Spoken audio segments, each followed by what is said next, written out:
ایک چھوٹے سے گاؤں میں دو بھائی روہن اور راج اپنی بوڑھی ماں کے ساتھ رہتے تھے۔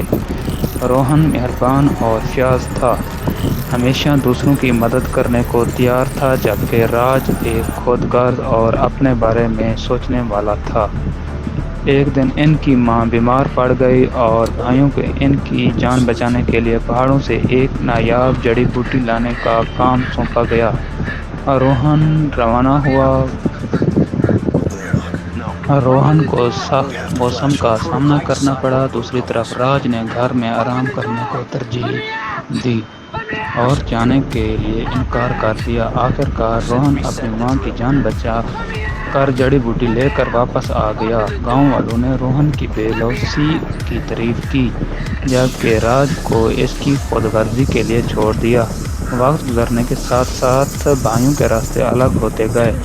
روہن کی مہربانی سے اسے بہت سے دوست اور خوشحال زندگی دی، جبکہ راج کی خود غرضی نے تنہائی اور مشکلات کو جنم دیا۔ ایک دن راج کو اپنی غلطیوں کا احساس ہوا اور روہن سے معافی مانگی۔ روہن نے گرم جوشی سے اپنے بھائی کا استقبال کیا اور دونوں نے مل کر اپنے تعلقات کو دوبارہ استوار کیا۔ بے غرضی اور مہربانی حقیقی خوشی اور خوشحالی کا باعث بنتی ہے۔ خود غرض اور خود غرضی انسان کو تنہائی اور مشکلات کا باعث بناتی ہے۔ بخشش اور دوسرا موقع ترقی اور نجات کے لیے ضروری ہے۔ خاندانی تعلقات مضبوط ہوتے ہیں، لیکن ان کی پرورش محبت اور مہربانی سے ہونی چاہیے۔